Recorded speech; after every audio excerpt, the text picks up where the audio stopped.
Bonjour et bienvenue dans ce second épisode de JM Podcast, le podcast qui extrait les bonnes idées de l'industrie pharmaceutique. Alors, après quelques problèmes techniques, on démarre enfin. Avec moi ce soir, et comme d'habitude, Arnaud. Arnaud, content d'être là ?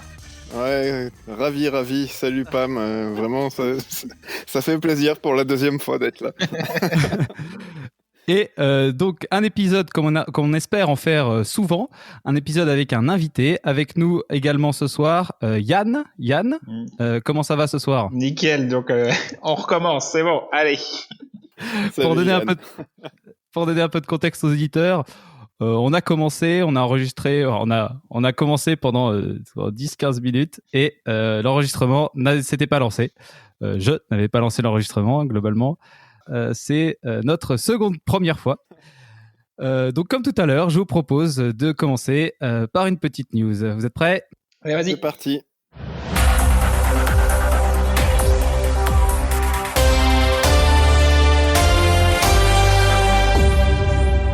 Alors vous connaissez maintenant le sujet, je sais pas, enfin vous en avez entendu parler partout dans les journaux. Je vais vous parler ce soir des masques. Alors on en entend parler à tort et à travers. Comme j'avais dit, j'ai pas trouvé de fact-check sur cette histoire de masques en vente dans les supermarchés. Alors du coup, on va faire un petit rappel sur les masques, etc. Donc, je vais quand même vous reposer la question histoire de dire, est-ce que vous savez ce que ça veut dire FFP ? Moi, je dirais comme ça, au hasard, face, filter, particules. Filtering face piece particles. Un masque qui filtre les particules, quoi. Waouh. Vous êtes vraiment fort, exactement. Donc, ces masques sont décrits par la norme EN 149. Donc, j'ai mis le nez dedans et j'ai été voir. Donc, il y en a 3 types. Donc, les FFP 1, 2 et 3. Ces 3 masques sont effectivement des filtres à particules. Donc, le FFP1 filtre 80% des particules et le FFP3 99,95%. Alors, comme vous le savez, le masque FFP1 ne protège pas contre les maladies. Il faut mettre un FFP2 pour être protégé efficacement contre les infections. Cependant, vous protégez les autres quel que soit votre type de masque. Et c'est le principe du masque chirurgical. Donc le masque chirurgical va donc empêcher vos particules de se propager sur les autres. Fait intéressant aussi, que je n'avais pas dit tout à l'heure d'ailleurs, vous avez déjà remarqué sur les masques FFP2 une petite soupape. Oui. Du coup, ceux qui en ont déjà porté, ils ont des petites soupapes parfois et parfois non. Eh bien, quand on a une petite soupape, on ne protège pas les autres contre les émissions de particules. Car du coup, la soupape est fermée quand on inspire, donc on inspire à travers le masque pour filtrer les particules, tandis que lorsqu'on expire, la soupape s'ouvre pour faciliter l'expulsion d'air, mais du coup ne retient plus les particules. Donc on perd ce petit avantage de protection des autres avec la petite soupape. Du coup, quand on est malade, vaut mieux avoir un filtre sans soupape. Et rester chez soi. Ah non mais du coup c'est bien qu'on ait recommencé l'enregistrement puisque tu nous as pas dit ça tout à l'heure et c'est vachement intéressant en fait. Comme quoi on en apprend. Donc Arnaud, tu as une petite anecdote d'urologue, c'est ça ? Ouais, alors non, bon, il y en a qui l'ont sûrement déjà vu, hein. Moi j'ai vu ça sur les réseaux sociaux, des urologues qui ont fait l'analogie entre les masques chirurgicaux et donc le port de pantalon. Et donc si tu es toi complètement nu et une personne à côté de toi complètement nue qui te pisse dessus, bah tu vas être mouillé. Si ensuite tu mets un pantalon et lui il reste nu et qu'il te pisse dessus, bah t'es toujours mouillé. Et si par contre vous portez tous les deux un pantalon, bah c'est lui qui est mouillé. Voilà, donc c'est comme ça que ça marche les masques chirurgicaux. Une belle anecdote pour expliquer aux autres le principe. On rappelle, le masque chirurgical se porte sur le nez et la bouche et on ne le touche pas pendant toute la durée qu'on porte le masque. Alors les personnes dans les centres commerciaux, etc., ou ceux que vous voyez qui sont là en train avec le masque à moitié sur la bouche et en se le gratouillant toutes les 5 minutes, ouais, zéro efficacité. Ouais, c'est ça. Donc, les gestes barrières, le plus important. Complètement. Quelque chose à ajouter sur les masques, non ? Non, c'était intéressant du coup. Bon, pour la deuxième fois, hein, mais du coup, c'est bien que finalement, tu m'aies gardé un peu sous le coude, quoi. Non, et puis un petit message de prévention. Donc, portez des masques tissus. Pas forcément vous protéger, mais protéger les autres. Voilà, c'est ça. Ça permet de protéger les autres. C'est ça le plus important. Et si on tout le monde continue de protège respecter les autres, tout le monde est protégé. C'est ça. Exactement. Voilà. C'est le principe de la vaccination. On fera un épisode sur la vaccination un jour. J'en meurs d'envie de ce truc-là. Bon, je vous propose d'attaquer le sujet de ce soir, le système Kappa. Vous êtes prêts ? Oui. Jingle. C'est parti.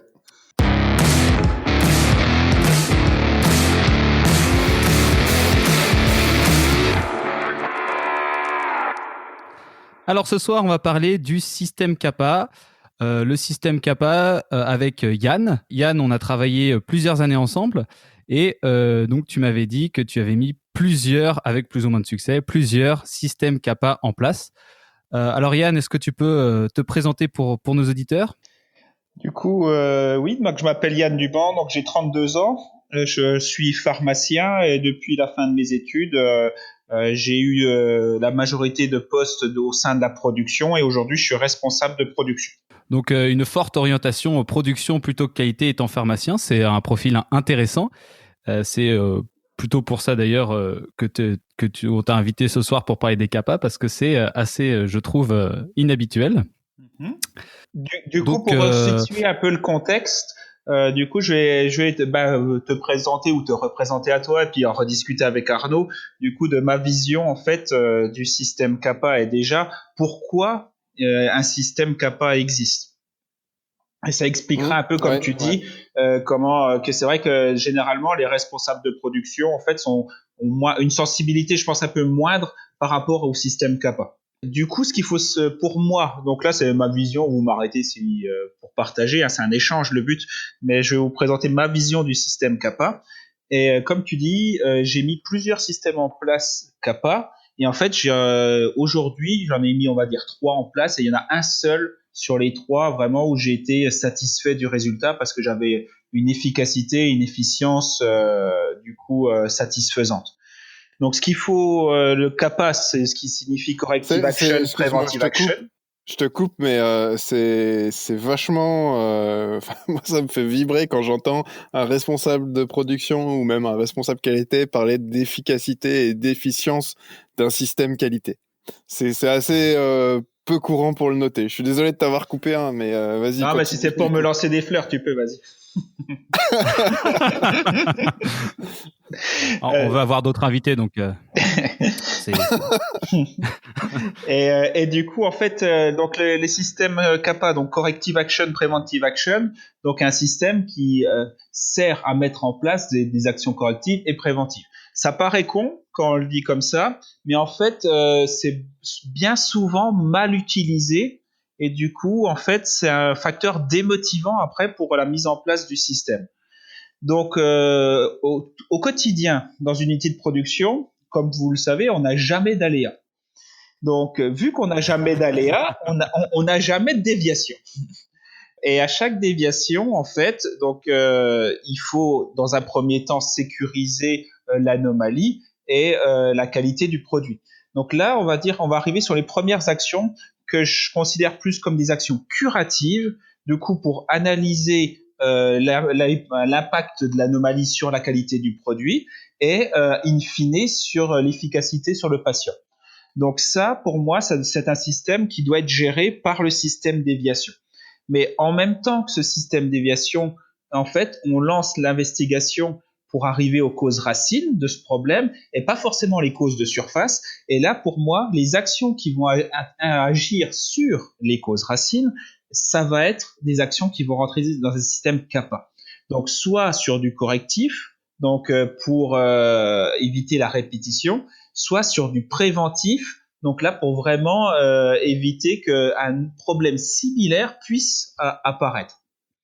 Donc, et ça, c'est on va dire, la frontière entre ces 3 types d'actions est assez floue dans plusieurs sociétés que j'ai pu voir. Non, c'est clair. C'est très, très flou. Hein. Moi, ce que je disais tout à l'heure, et je me permets de le redire là, pour avoir travaillé sur ce sujet sur pas mal de sites, je suis toujours assez étonné de voir que d'un site à l'autre, en fait, on n'a pas la même définition de ce que c'est qu'une action corrective, ce que c'est qu'une action préventive. Ce que tu as très bien expliqué aussi, les actions curatives, il y en a, ils le mettent, enfin, ils l'ont pas en tête sur certains sites, ce qui est assez étonnant. Et donc, finalement, ça crée un flou artistique. Et je me permets de continuer avant de te rendre la parole. Pour moi, il y a un 4e type d'action qui est pas du tout ou très peu représenté. Ce que j'appelle, c'est les actions qui améliorent la détectabilité. Parce que des fois, ton problème, t'as beau avoir la cause racine, tu peux pas le régler, ou les actions pour le régler seraient trop compliquées, ou alors tu as des causes probables, et donc tu sais pas si tu vas trouver une bonne capa pour éviter qu'il se reproduise, mais tu peux peut-être améliorer sa détectabilité. Et ça, du coup, tu classes pas dans les actions correctives ou correctives. C'est une capa, mais je le mets pas dans les actions correctives, moi. Après, pour moi, c'est entre les deux, parce que du coup, ça va aider ton système capa après. C'est plus de l'affinage, quoi. Ça ne va pas arranger le problème, mais du coup, ça va te permettre de diminuer les conséquences, quoi. Voilà. Et du coup, j'ai vu aussi sur certains sites où, en fait, ils mélangeaient actions de capa et actions curatives.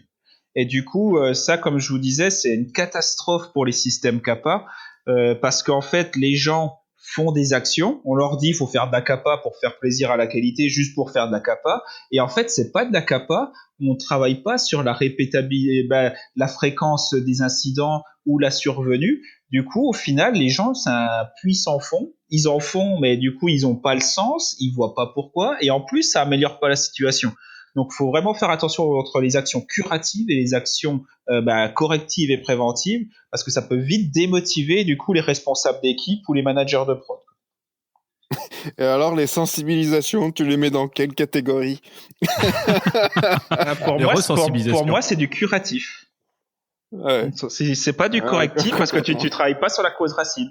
Ta formation initiale à un processus, on va dire les IPC par exemple, en fait, au lieu de faire une sensibilisation aux IPC, tu ferais une formation de base sur les IPC en parlant de la pharmacopée et en donnant un peu de sens à ce que les gens font. Et du coup, je trouve que c'est beaucoup plus efficace. Et ça, pour moi, c'est une action de capa. Ouais, non, mais c'est vrai que moi, je trouve ça fou le nombre de capas de sensibilisation et donc de CAPA, donc d'actions qui sont dans le système CAPA de sensibilisation, quoi. C'est exactement ce que je te dis. Et puis du coup, ça décourage les gens parce qu'en fait, t'as beau sensibiliser, si t'as pas donné le sens et l'explication aux personnes, ils vont refaire l'erreur. Et alors, Yann, en tant que responsable de production, déjà, ton discours d'introduction était vraiment pas habituel pour un responsable de production. Donc, qu'est-ce qui t'a donné cette volonté de t'impliquer dans le système CAPA ? Du coup, en fait, en tant que responsable de production, on nous demande de produire plus. Si on est sur des sites avec des volumes en progression, donc c'est plutôt une bonne nouvelle, on nous demande de produire plus. Par contre, on a toujours en fait les contraintes de l'effectif. Et en fait, produire plus avec plus d'effectifs, c'est pas forcément pour moi un esprit de producteur. En fait, on doit travailler pour produire plus avec un ISO effectif. Et là, on montre une vraie performance. Et du coup, là, on va dire, on pourrait augmenter les capacités de production, les vitesses de prod, mais on arrive sur le débat avec la qualité au détriment de la qualité.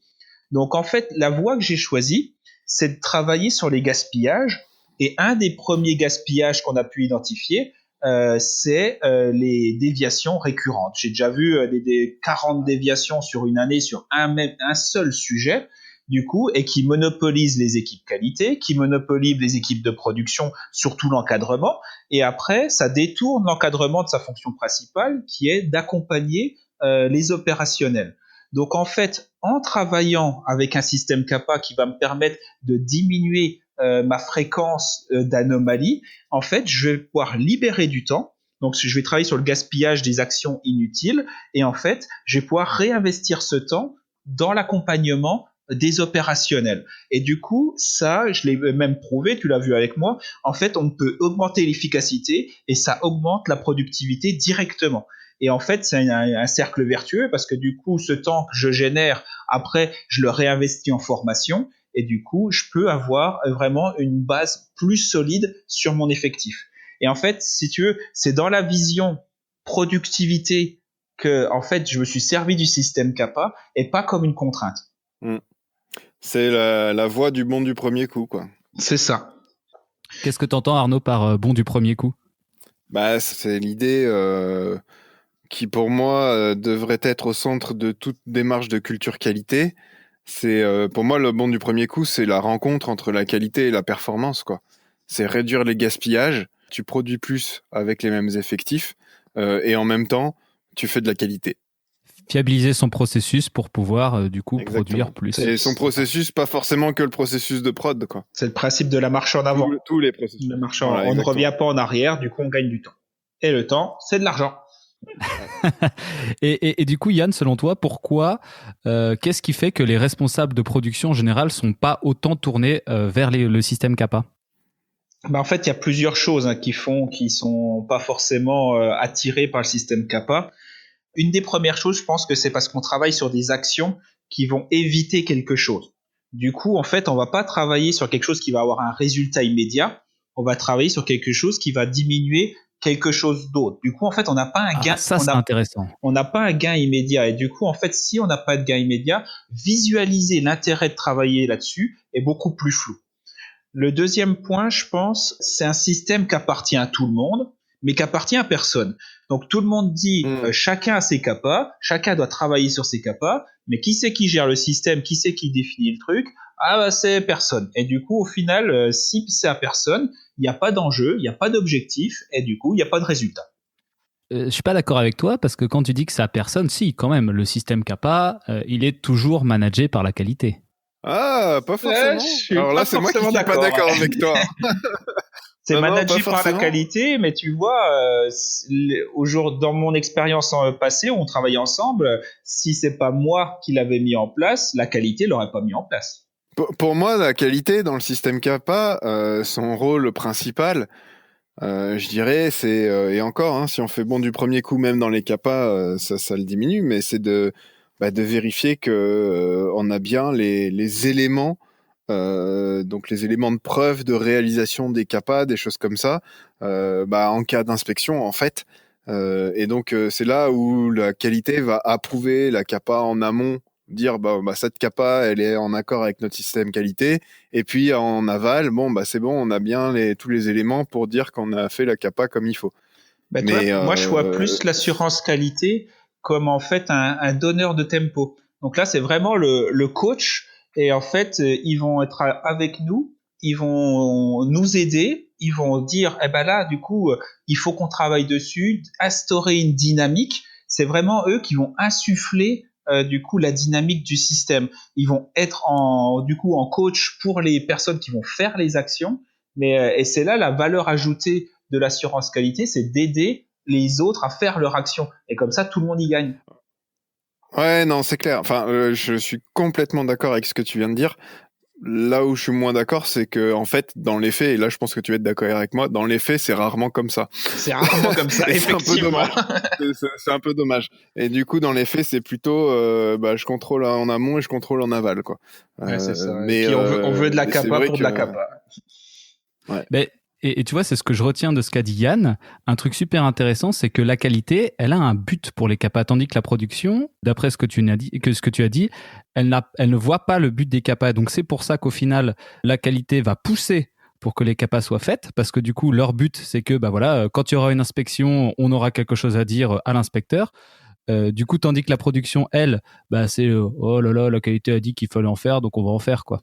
Et ils n'ont pas forcément de but. Alors que du coup, avec ton approche, Yann, tu leur dis, en faisant des CAPA, vous allez voir, vous allez augmenter votre productivité et du coup, vous allez rendre vos responsables au final heureux. Hein. Au final, c'est ça travaille un peu pour ça. Hein. Heureux. Et donc, c'est comme ça que tu peux arriver à motiver ton équipe. C'est ça. Et puis du coup, en fait, je pense aussi il y a les freins, c'est la mauvaise utilisation d'un système CAPA. Et ça, c'est le premier système que j'ai mis en place. Si tu veux, je faisais des actions CAPA en curatif. Du coup, je maîtrisais pas assez le système. Les gens, en fait, ils voient pas l'objectif, ils voient pas l'intérêt. Du coup, ça les décourage. Et puis, comme disait Arnaud, c'est qu'un système CAPA pour un producteur, on peut vivre sans. Parce qu'en fait, si on a plus de déviations, on met plus de ressources en qualité pour gérer les déviations. Ça n'empêche pas d'arrêter les lignes. Et du coup, c'est ça aussi qui est important, c'est qu'en fait, il faut pas le voir comme une contrainte ou quelque chose qui arrête les lignes. Il faut vraiment le voir comme un outil d'amélioration. Mais c'est intéressant parce qu'en fait, le système CAPA, au final, Pourquoi est-ce que, et puis alors on parle des producteurs, hein, mais on aurait pu parler de la maintenance, on aurait pu parler même du QC. Hein. Au final, sur les sites, c'est souvent la qualité qui va prendre le lead parce que les autres le prennent pas. Mais pourquoi est-ce que c'est comme ça? En fait, le système Kappa, il est interconnecté avec d'autres systèmes et c'est un peu comme une baignoire quoi, qu'on vient remplir. On a la baignoire des déviations en amont, si je prends la partie déviation. Et puis, quand on va la vider, on va aller remplir la baignoire des kappas. Tout le débat sur une déviation égale une kappa, etc. On en discutera peut-être tout à l'heure. Mais c'est vrai que du coup, on ouvre des fois des kappas à tort et à travers. Donc, ça fait perdre du sens pour les producteurs ou pour la maintenance ou pour voilà, parce qu'il faut une kappa. Il faut une kappa. On a une déviation, il faut une kappa. Et des fois, elles sont pas pertinentes, mais comme il faut une kappa, on en rajoute une. Du coup, tu fais perdre le sens aux équipes de pourquoi est-ce qu'on fait ça. Et puis, en plus, l'autre élément, c'est que, et ça c'est important, c'est que les déviations comme la production, c'est des activités court terme. C'est là, on va libérer des lots. Il faut qu'on libère des lots. Les déviations, ça va bloquer les lots. La production, si on produit pas, on peut pas sortir le lot. Les CAPA, c'est du moyen terme. Et ça ne pas bloqué par ces échéances court terme. Et donc, sur beaucoup de sites, le moyen terme, il est un peu mis de côté. Et c'est comme ça qu'on se retrouve avec des backlogs de CAPA inimaginables, quoi. Et puis, tu sais, Arnaud, on avait travaillé ensemble sur le sujet commun aussi. On peut pas mettre un système CAPA en place efficace si l'activité de routine et l'activité de déviation est pas sous contrôle. Parce que si ça déborde de tous les côtés, tu vas revenir rajouter quelque chose en plus dans la charge des gens et en fait ils accepteront pas du tout. Moi, c'est clair qu'un client qui me dit est-ce que vous pouvez m'aider à piloter votre système Kappa, j'aurais tendance à répondre on va déjà aller mettre en place le pilotage sur les déviations et puis après on ira s'attaquer au Kappa. T'as complètement raison, quoi. Et alors comment on peut faire selon vous pour arriver à avoir des Kappa plus efficaces et pas faire des actions pour des actions? Pour moi, la règle d'or, c'est il faut qu'il y ait une structure définie avec des règles claires pour tout le monde. Qui fait quoi, comment, combien, quand. Et il faut qu'il y ait c'est vraiment des échanges parce qu'en fait, faire une CAPA tout seul dans son coin, c'est dommage. En fait, la CAPA, c'est aussi l'occasion de se réunir pour faire un brainstorming et du coup de trouver des actions vraiment efficaces et pertinentes, quoi. Donc c'est vraiment donner du sens aux actions, quoi. C'est exactement ça, des actions pertinentes. Et moi, le cœur du sujet, il est là. Les actions pertinentes, c'est ce qui manque en fait. On met des actions qui sont pas pertinentes. Tiens, les actions, combien de fois on voit des actions, c'est modifier la procédure. Ouais, mais est-ce que modifier la procédure, ça va vraiment empêcher ton problème de revenir? Tout à l'heure, on parlait de la sensibilisation, mais il y en a d'autres. Hein. Alors moi, j'avais fait quelques catégories comme ça, mais bon, il y a les règles, il y a qu'à Faucon. Faudrait fonctionner comme ça. Voilà, ok. Ok, il faut qu'on fonctionne comme ça. Des cas, ça paraît irréel hein, quand je le dis, mais il y a sur des sites, tu vois, l'intitulé de la CAPA, c'est il faut faire nos contrôles de pesée comme ça. Ça, c'est la CAPA. Oui, mais en action, on fait quoi? Donc voilà, ça, c'est pas pertinent. Elle est fermée quand un cette document action tout seul dans mon coin. T'as alors les CAPA, les paix dans le monde, quoi. Ah, ça serait bien si on était comme ça, la paix dans le monde, tu vois. Enfin, non mais les paix dans le monde. La Miss France de la CAPA, quoi. Non mais c'est ça. Et en fait, à un moment donné, comme dans le dernier épisode, on a ramené ça au all-in. Mais à un moment donné, les actions pertinentes, c'est quoi? C'est des anti-erreurs, c'est des pokayoke, des détrompeurs, on appelle ça comme on veut, des contrôles, des andons, des contrôles automatiques pour tout ce qui est détectabilité. Ou alors si tu modifies vraiment quelque chose avec un accompagnement des gens. Mais du coup, une vraie CAPA, c'est pas facile à mettre en œuvre. Mais si on veut qu'elle soit pertinente, il faut vraiment se creuser la tête. Et je reviens à ce que je disais tout à l'heure, les CAPA, si on prend le process déviation, ça arrive en bout de course du process déviation. Vous savez, ce fameux process où on a 30 jours pour clôturer une déviation et où on va définir la kappa dans les 2 derniers jours. Mais comment vous voulez qu'on fasse une kappa pertinente ? C'est pas possible. Et comme tu dis, combien de kappas j'ai eu à réaliser, modifier la procédure pour ajouter une information qui sera pas utilisée. Aïe, aïe, aïe. Et parce que c'est facile, c'est la kappa facile. Et comme ça, on clôture la déviation et puis du coup, on peut libérer de l'eau. Qu'est-ce qu'on veut ? On veut du facile ou on veut du pertinent et du efficace ? Et puis du coup, le dernier point essentiel, je pense, pour un système kappa, et on avait déjà discuté avec vous deux, c'est la volonté managériale. Donc en fait, voilà, c'est là où je veux en venir. Si vous tombez en fait sur un manager qui veut pas faire de la kappa, ben vous êtes mort. Donc en fait, il faut vraiment qu'il y ait ce but, cette volonté. Et si c'est pas impulsé par la hiérarchie, je pense que c'est beaucoup moins efficace. Ouais. Bah c'est évident, et surtout si c'est, comme on le disait en début d'émission, si c'est piloté par le RAC, le responsable assurance qualité, et que lui doit les dire à la maintenance ou à un superviseur de production de faire ses actions kappa, et que au final lui il en a pas envie, et bonne chance, parce que du coup ça va traîner jusqu'à temps que ça fait 6 mois qu'on aurait dû faire cette kappa, et puis au final, elle a plus vraiment de sens. On sait même plus pourquoi on l'a fait. Et puis, tant pis. Voilà. Alors que du coup, si le responsable, c'est le manager de l'unité de production ou du site, est hyper impliqué dans son système kappa et pousse tout le monde et veille au deadline et regarde comment ça se passe, comment les actions, comment c'est piloté, qu'est-ce qui se passe tous les jours au quotidien dans son atelier, eh bien, ça y va plus vite. Mais oui. Mais ça, alors moi, le retour d'expérience, c'est que les projets de mise en place de pilotage de kappa, là où j'ai réellement obtenu des résultats, c'est dans des contextes où en fait, on en revient à ce qu'on a dit la dernière fois dans le dernier podcast, mais le projet sur la kappa, il était porté par le responsable soit de l'unité, et c'était le cas toi Yann, quand on avait fait ça dans l'unité autonome forme sèche avec Tokinol, soit du site, et c'est le cas de mon client actuel où on a même le focus, donc le point de pilotage kappa qui se passe dans son bureau, quoi, dans le bureau du patron de site. C'est du bonheur quand c'est comme ça. Ça montre l'implication, et donc derrière, avec ce soutien-là, en fait, après, tu fais rouleau compresseur, quoi. Tu peux tout mettre en place, tu peux aller jusqu'au bout. Et je vais peut-être faire peur un peu à ceux qui nous écoutent. C'est vrai que dans mon ancienne unité, pour mettre tout le système qualité en place, en passant par la revue des dossiers de l'eau, le système déviation, le système kappa, on a mis 12 à 18 mois, hein, donc on a mis assez longtemps quand même. Ouais, non, mais attends,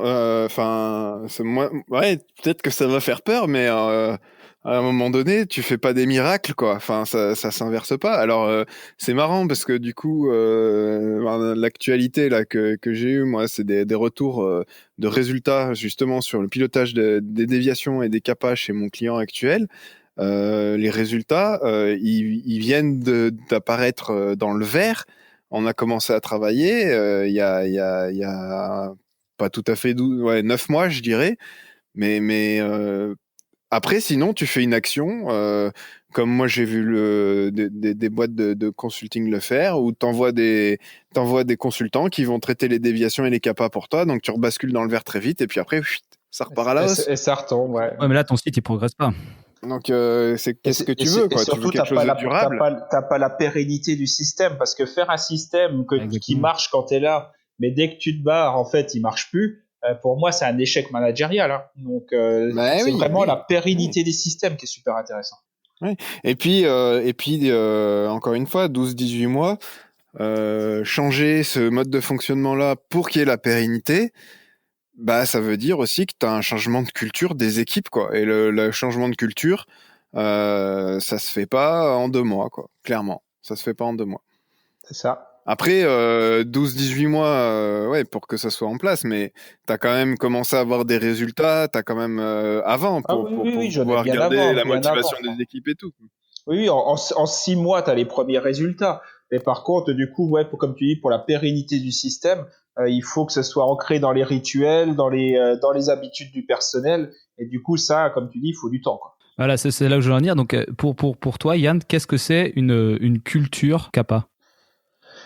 Pour moi, la culture kappa, bonne question, toi. Donc, c'est vraiment comment du travail, mais si tu veux, le kappa thinking, ça pourrait être en fait une vision à moyen terme. Mais du coup, là, il faut demander aux gens de lever la tête.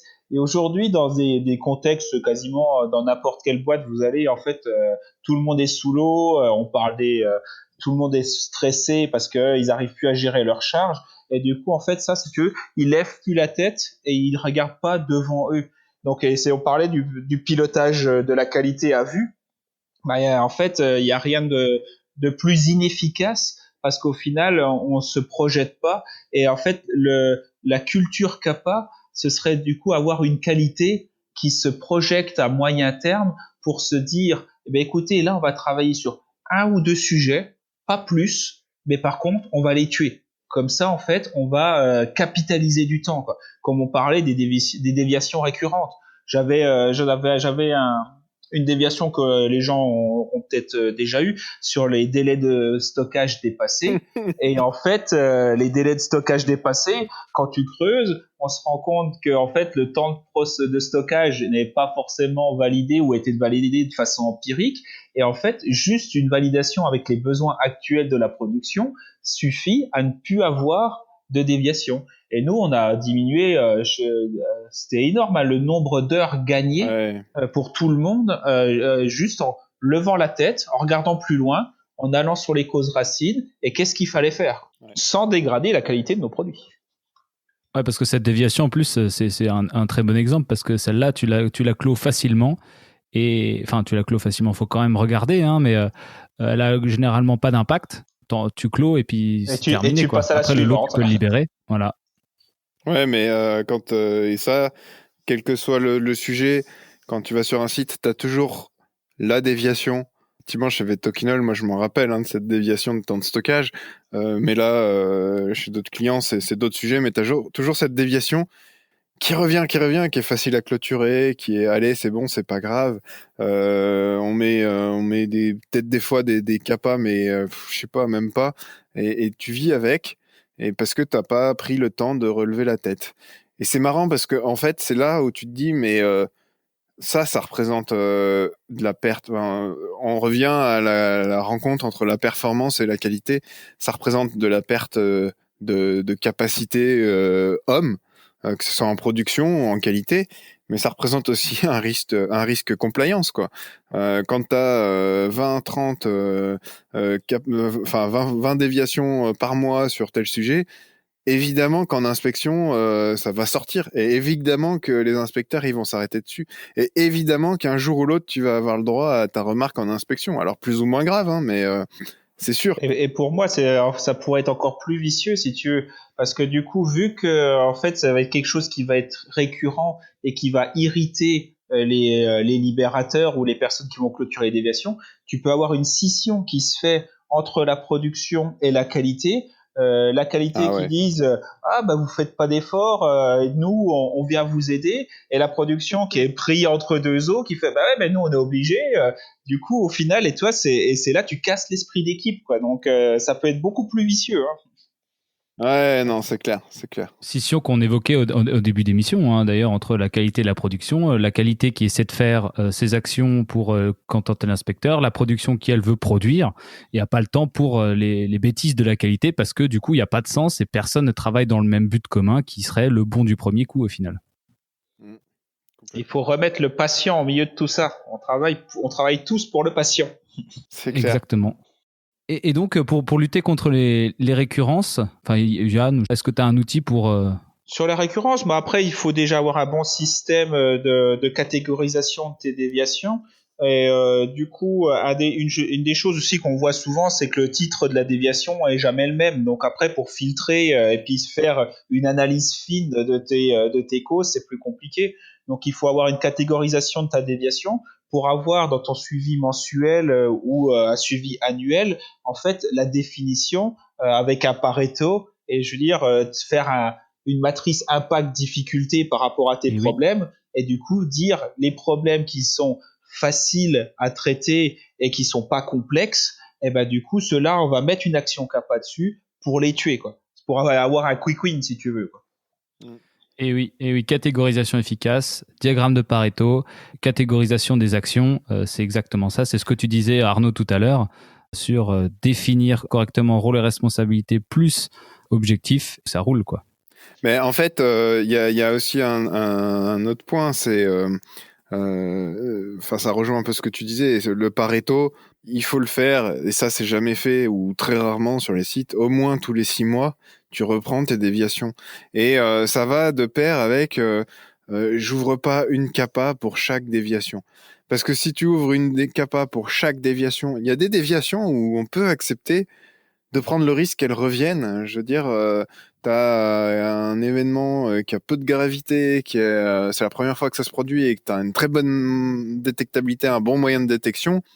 Bon, bah, ok, and so what, quoi, j'ai envie de dire. Et du coup, bah, pourquoi mettre une capa là-dessus? Si ça revient, ça a très peu de gravité, quoi. Et tu le redétecteras. Et puis, si ça revient trop souvent, bah, que ça devient pénible, là, ça va rentrer dans la récurrence. Donc oui, ok, là, tu vas aller chercher plus loin.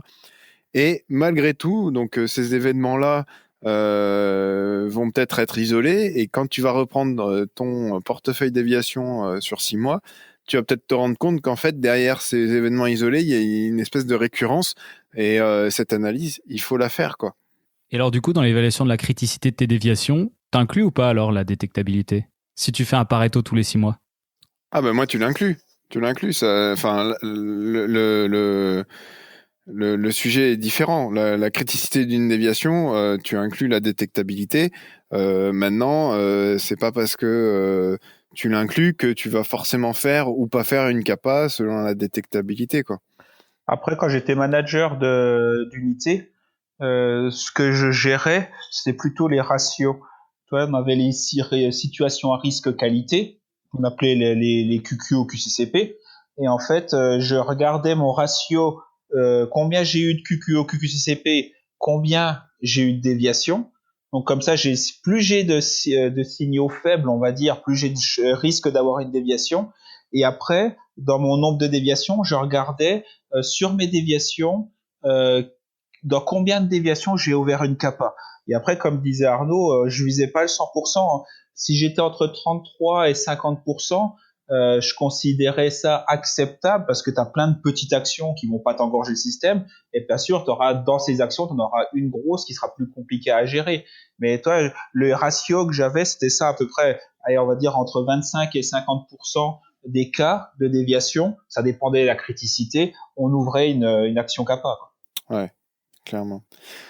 Ouais, il y a un sujet, moi, qui j'aimerais bien avoir ton avis, Yann, parce que en fait, derrière, pourquoi est-ce que le sujet Kappa est aujourd'hui est un vrai sujet pour les sites? C'est que souvent, alors surtout dans les grands groupes, mais on a ce fameux indicateur, les Kappa hors délai. D'accord, on suit les Kappa hors délai, les Kappa hors délai. Alors dans les grands groupes, tous les mois, t'envoies ton nombre de Kappa hors délai. Dans les petites structures, ça dépend. Des fois, il y en a qui le regardent pas trop, et puis tous les 2 ans, on se dit oh là là, j'ai je sais pas combien de Kappa hors délai. Ok, bref. Et puis il y en a quand même qui le suivent. Et du coup, derrière, c'est comment tu fais pour définir une date de fin de Kappa pertinente aussi, parce que c'est bien beau de définir une capa pertinente, mais il y a aussi sur la date d'engagement, quoi. Comment tu définis cette date? Donc, premièrement, tu vois, pour définir la date, il faut pas moi, je la définis jamais tout seul. Donc, parce que en fait, si tu as une bonne investigation, du coup, à brainstorming avec plusieurs personnes, il faut bien définir tes actions. Et une fois que tu as défini tes actions, je veux dire, 90% du temps, les gens sont trop optimistes sur le délai. Ils mettent un délai de réalisation, donc qui est juste, mais par contre, ils incluent pas dedans la routine, les aléas, et du coup, on est tout le temps en retard. Donc, ce que je faisais, généralement, je définissais un délai de réalisation, bon, combien de temps il me faut pour faire l'action, et généralement, je rajoutais un pourcentage, si tu veux, de sécurité, on va dire, pour être sûr que, en fait, l'action soit réalisée. On m'en voudra pas d'avoir réalisé l'action en avance. Par contre, on m'en voudra d'avoir réalisé l'action en retard. Donc après, Mais c'est oui. au manager aussi de jauger Si la personne vous dit je vais faire l'action là dans un an, non, on peut pas accepter, c'est pas acceptable, je suis d'accord. Mais par contre, il faut se battre parce que les gens sont trop optimistes. Ah, je vais le faire demain. Ah, là, c'est la meilleure façon pour que ce soit pas fait, quoi. Parce qu'il va y avoir 50 000 ennuis dans la journée qui fait que tu n'auras pas le temps de le faire, quoi. Ouais. Et ta matrice difficulté impact, elle pourrait pas aider à établir Ça les peut délais? te donner une catégorisation, une impact difficulté. Ce qu'on avait fait, on avait défini avec l'impact difficulté 4 catégories d'actions, des actions qui peuvent être traitées dans la quinzaine, des actions qui sont au mois, à 2 mois et puis à 6 mois. Et ça c'est vrai que l'impact difficulté va t'aider à déjà catégoriser dans quelle tranche tu la mets. Et après, dans la tranche, tu as le facteur humain qu'il faut pas qu'il soit trop optimiste. Ouais, alors ça, c'est vachement intéressant, cette matrice impact-difficulté, parce qu'effectivement, tu vas pouvoir voir, en gros, tu vas prioriser en fonction de l'impact et de la difficulté. C'est très bien. Oh, wow. Et je pense que non, mais je pense qu'il y a un autre facteur qui est vachement important à prendre en compte aussi, c'est ta charge capacité, en fait.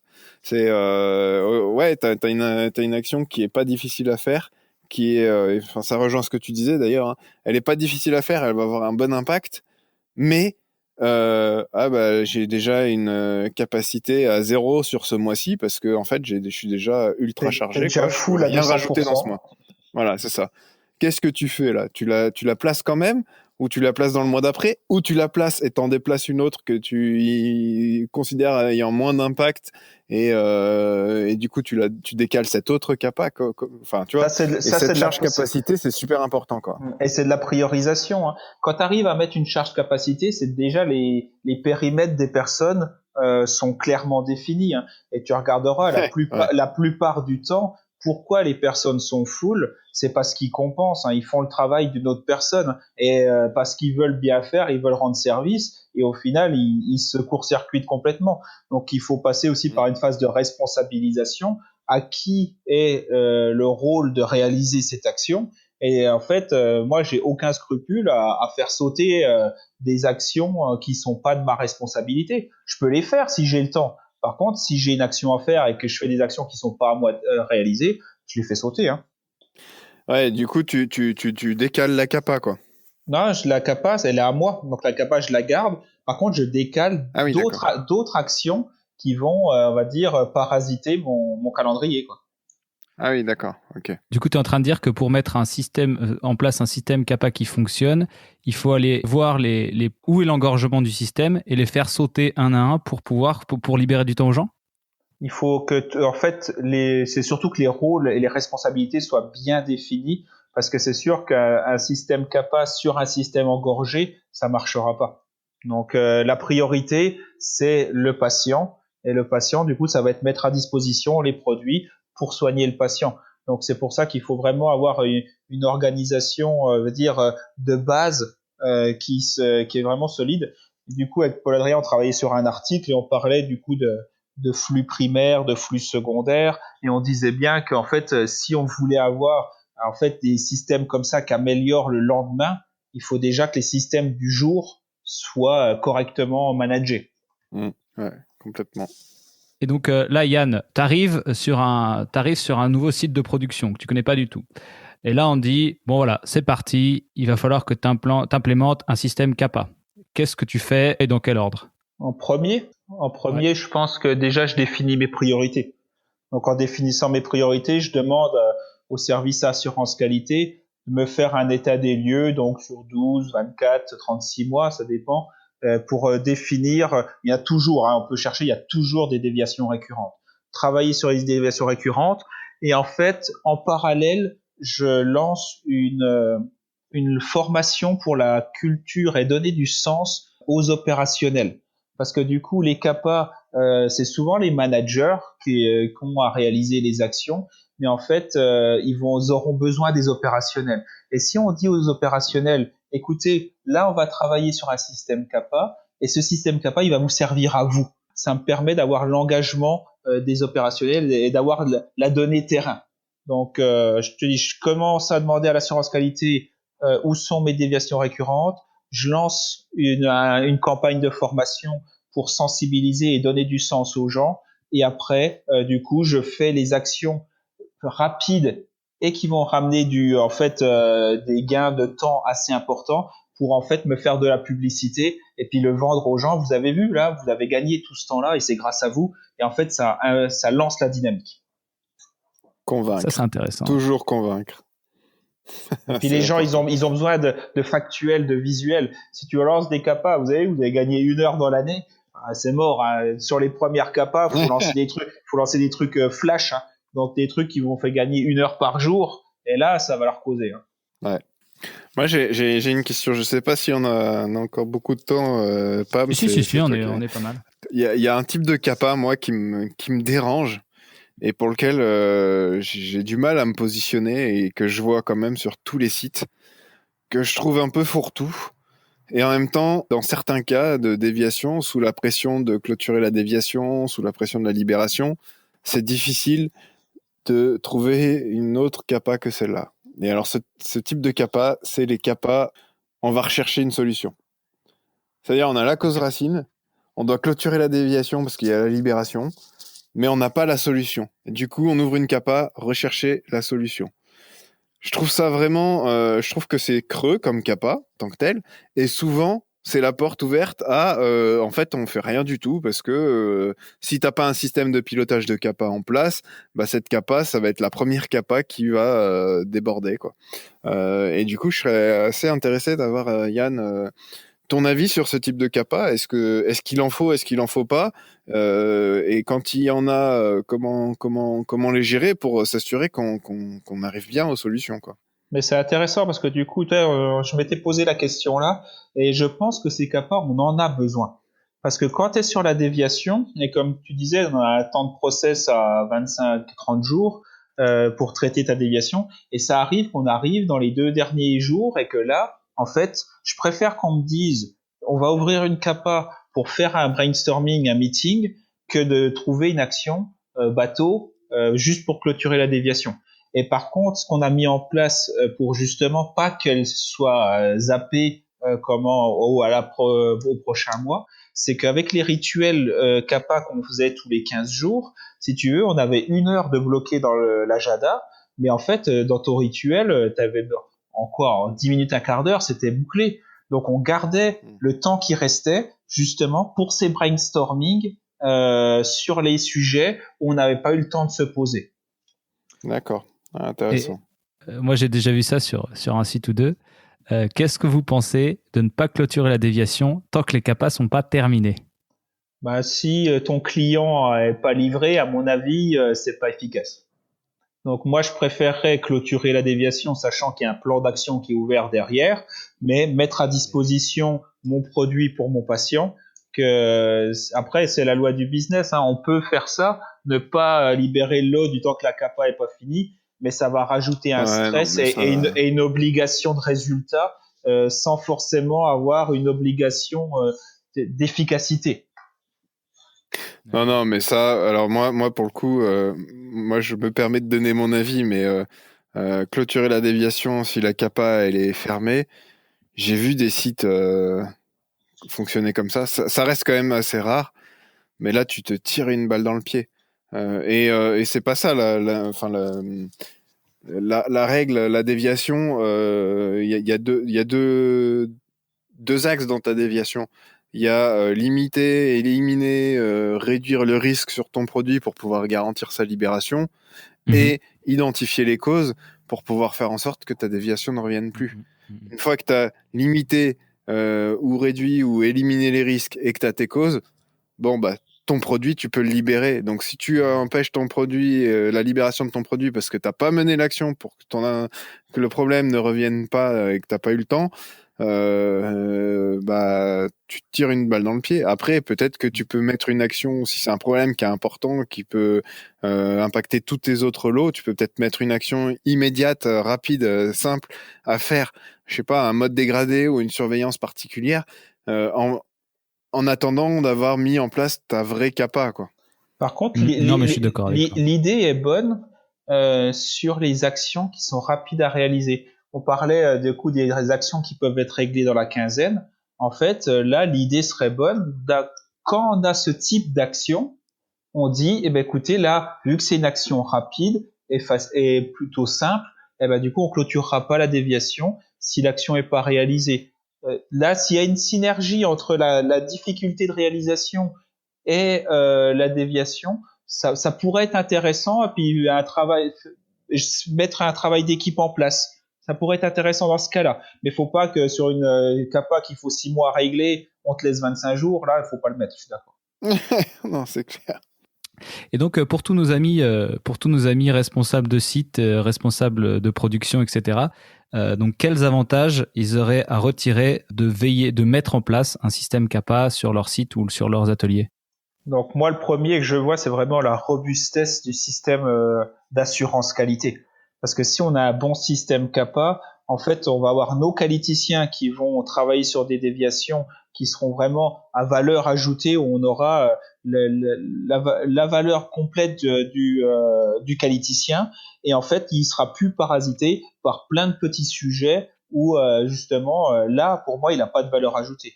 Ça va aussi amener une anticipation. Du coup, et là, on a déjà vu aussi des déviations planifiées.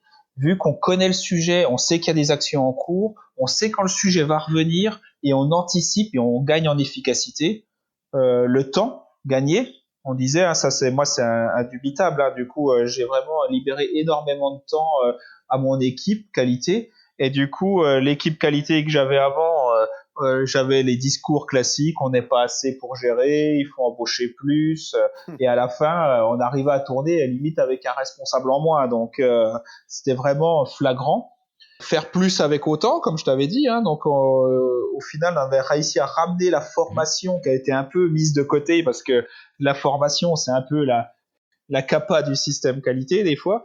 Donc, on avait ramené la formation et c'était les qualiticiens qui formaient les opérateurs avant qu'il y ait un souci. Donc, les sensibilisations qu'on parlait, ben là, on faisait pas des sensibilisations, là, on faisait de la proaction. Donc, c'était encore mieux. Et puis, vraiment, la collaboration entre l'assurance qualité et la production. Parce que plus vous envoyez vos qualiticiens sur le terrain sans qu'il y ait d'anomalie, plus les opérateurs, quand ils les verront, ils se diront pas qu'est-ce qu'on a encore fait et il y a un problème. Vers la police. Ouais, moi je me bats pour que les qualiticiens aillent sur le terrain sans qu'il y ait de problème parce que sinon après les gens vont associer en fait le visage des qualiticiens à un problème. Donc ça va pas le faire quoi.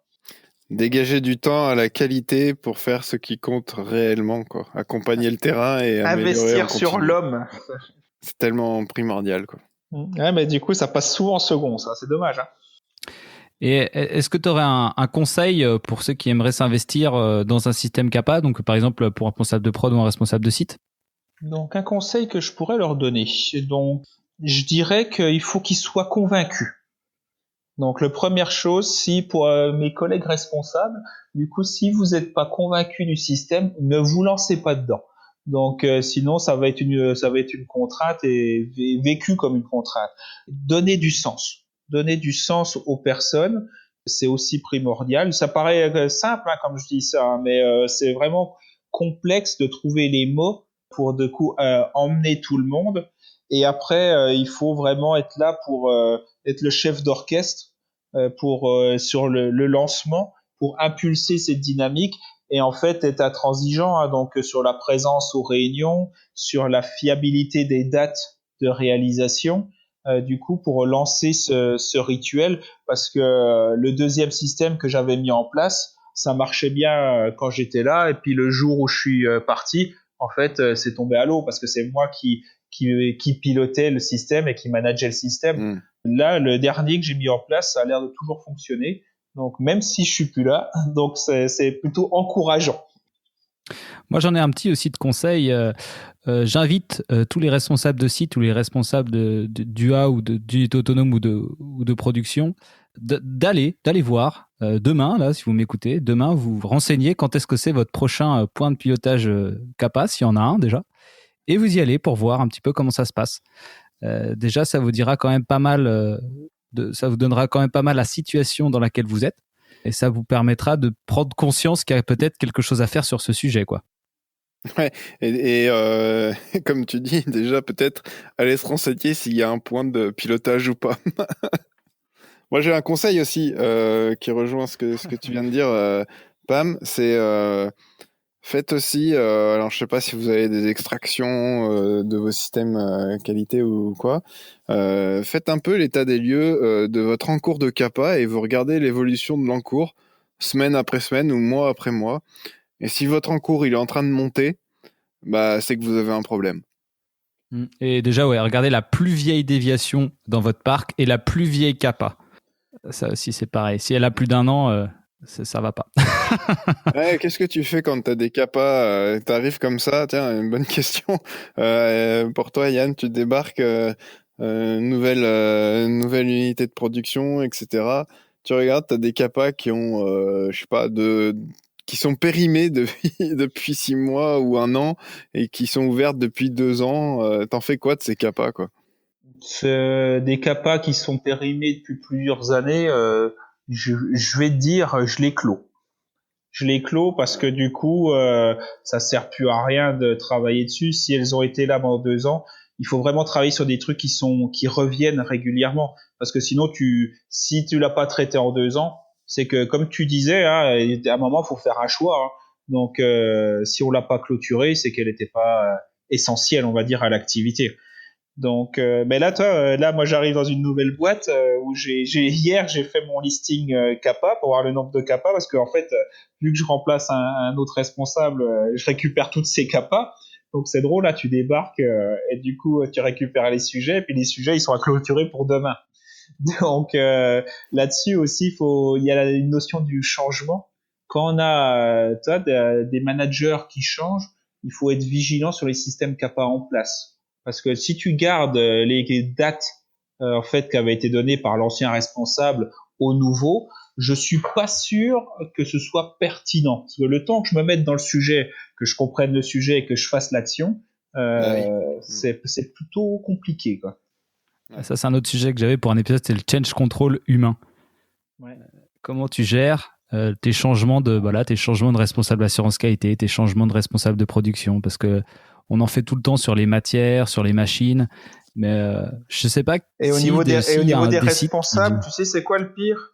C'est que chaque responsable, en fait, du coup, arrive avec ses idées, ses nouvelles idées, ses idées, et en fait, refait le monde. Et du coup, là, c'est une stratégie que j'applique maintenant, aujourd'hui. Quand j'ai des idées, en fait, j'applique pas forcément mes idées tout de suite, mais par contre, je demande aux opérateurs ce qui était fait il y a 1 ou 2 ans. Et je me suis rendu compte qu'en fait, la plupart du temps, les systèmes existaient dans le passé. Il y a eu un changement de manager et du coup, les systèmes ont arrêté alors qu'ils existaient déjà. Et en fait, c'est beaucoup plus efficace de reprendre un système et de l'améliorer que de le recréer de A à Z. Hmm. C'est super intéressant comme sujet en fait parce que c'est clair que alors on parle de responsables mais même d'opérateurs hein, des fois t'as des sites où quand t'as un changement de personnel, une personne qui part qui avait toute la connaissance sur le process, comment tu gères ça quoi? Et ça c'est pas du tout anticipé ou pris en compte, quel que soit le niveau de ton personnel, quoi. Et C'est un vrai manque. sur les sites où tu as du turnover qui est assez important au niveau des opérationnels, si ton processus de formation initiale est pas bien documenté, bien cadré, ça peut vite être une catastrophe au niveau de ta productivité. Hein. Mais ça, c'est un point aussi où moi je me suis beaucoup intéressé dernièrement, justement, c'est comment tu construis ton process d'intégration, de formation en prenant en compte la donnée d'entrée que sur tel poste, tu as un turnover plus important que sur tel autre poste, par exemple. Je prends un exemple tout bête. Comme moi, un poste auquel je suis assez souvent confronté, c'est les AQ-OP, les AQ opérationnels. Souvent, qui sont des jeunes pharmaciens qui ont soit quelques années d'expérience, soit même qui sortent des études. C'est des postes qui tournent assez vite. Hein. Tu fais 1 an, 2 ans, et puis après, hop, tu t'en tu vas. montes Ou ou tu alors, plantes, des fois 3 ans. Et donc, sur un poste comme ça, en fait, il faut que tu construises ton système qualité, ton système de formation et tout ça derrière qui anticipe et tu te dises, OK, ça va tourner. C'est mon champ de contrainte, c'est qu'il va y avoir un changement de personne tous les 2 ans. Donc, comment je construis tous les systèmes autour de ça face à ce champ de contrainte qui ne changera de toute manière pas. Un espèce de dossier clé en main. Voilà, c'est tout ce que tu as à faire tous les jours. C'est comme ça que ça se passe, et etc. Quoi. C'est ça ? Et il y a la phase d'immersion. Je sais pas si c'est ça. Hein. Ouais, ça peut être ça, mais enfin, ça peut être aussi penser ton organisation peut-être un peu différent. Enfin voilà, il y a plusieurs pistes, hein, mais c'est une vraie réflexion qui aujourd'hui n'est pas faite, quoi. Et puis, malheureusement, c'est valable aussi pour les responsables de production, les responsables de site. Aujourd'hui, en fait, même sur des postes comme ça tourne quand même beaucoup, quoi. Et comme tu disais, Yann, et attention, messieurs, avec les générations qui arrivent aujourd'hui, qui veulent énormément de sens, si on balance les personnes sur les postes, justement, leur disant, t'es payé pour ça, maintenant démerde-toi, ils vont partir. Donc là, ils vont pas rester 2 ans, là, ils vont rester 2 mois. Et c'est eux qui vont mettre fin à leur période d'essai. Donc là, ça sera d'autant plus important. C'est très clair. Franchement, c'est clair. Et cette robustesse du management de l'entreprise, mais bon, on peut faire l'analogie avec les gouvernements qui changent tous les 5 ans. Hein. C'est un peu exactement pareil. C'est exactement pareil. Comment alors là, pour le coup, moi, j'ai aucune idée, hein, mais comment tu peux faire pour assurer une continuité, même avec les changements de responsables, de prod, de directeur de site, de responsable qualité, quand chacun veut mettre sa propre patte, et c'est normal en même temps. Hein. Ouais, mais après, du coup, en fait, tu adaptes le gâteau au moule, c'est-à-dire que si tout ton environnement il est solide et que tout le monde connaît ce qu'il fait et est impliqué dans ce qu'il fait, la personne elle va se mettre directement dedans si tout fonctionne, en fait, si c'est pas cassé, y a rien à réparer, quoi. Oui, mais si je te dis demain, Yann, tu viens travailler sur mon site en tant que responsable de prod, par contre, tu vas voir. Et c'est vrai, tout fonctionne très bien, tout roule très bien, tu as juste à gérer le quotidien, aucun challenge. Est-ce que tu vas venir? Je vais m'ennuyer, je vais pas venir. Bah voilà, ça dépend des personnes. Ouais. Non, c'est beaucoup plus intéressant. Moi, je trouve que c'est intéressant d'avoir justement cette possibilité de mettre en place des choses parce que l'industrie pharmaceutique évolue. Donc, en fait, il va falloir qu'on amène, nous, notre vision qui est plutôt jeune, du coup, sur ces systèmes de management, ces systèmes de pilotage. Et du coup, et vous verrez, dans 10 ans, dans 10-20 ans, par contre, il faudra qu'on capitalise sur les nouvelles recrues pour que eux, ils amènent, du coup, cette évolution, quoi. C'est enregistré, Yann. On te repassera l'extrait dans 10-20 ans. Bon, messieurs, est-ce que vous avez encore... Arnaud, est-ce que tu as encore des questions pour Yann ? Non, je pense qu'au final, on a fait un peu le tour au travers de tous ces échanges des différentes questions que je m'étais notées autour, les CAPA, recherche de solutions, les dates de fin, etc. Non, c'était très intéressant. Super discussion, vraiment intéressant. Ce qu'il faut garder pour mes amis producteurs, du coup, c'est que le système CAPA va vous apporter de la productivité et va faire monter vos points de TRS. Du coup, n'ayez pas peur en fait d'aller sur de la CAPA. Sur mes lignes de production, dans mon unité avant, j'ai gagné au moins 5 points de TRS en lien à l'organisation et aussi au CAPA. Et du coup, je sais que ça porte ses résultats. Et si vous voulez produire plus avec autant et montrer une vraie performance industrielle, en fait, ce sera un très bon outil pour la robustesse de vos procédés. Très belle conclusion, Yann. Je suis totalement d'accord. Je mettrais peut-être un truc qui est dit là-dedans en titre. Bon, Yann, j'espère que tu t'es bien amusé. Tu reviendras peut-être pour un autre sujet? Ah bah oui, moi j'adore échanger sur des sujets comme ça à plusieurs pour partager justement des points de vue, des expériences. C'est vraiment super intéressant. Puis je te remercie de m'avoir convié du coup à ce podcast. Du coup, première pour moi. Donc et n'hésite pas à me solliciter si tu veux parler d'autres sujets, management, tout ça. Je serais vraiment heureux de venir échanger avec toi. Et Arnaud aussi. C'était un plaisir. Ouais, c'était un plaisir, carrément. Donc Arnaud, où est-ce qu'on nous retrouve si vous voulez nous écouter? Pour nous écouter sur toutes les plateformes de podcast, maintenant ça y est, tout ça c'est bien en place. Le podcast il est aussi diffusé sur YouTube, je dirais une semaine après les plateformes de podcast. Et puis après, comme d'habitude, suivez-nous sur LinkedIn, abonnez-vous à la chaîne YouTube, abonnez-vous au podcast. Voilà, on partage des tips, on partage des astuces et des visions sur l'industrie pharmaceutique avec des intervenants passionnants comme aujourd'hui avec Yann. Extrêmement bien résumé, j'ai rien à rajouter. Allez, merci et bonne soirée, bonne journée à tous. Allez, à merci, plus. bonne soirée, salut.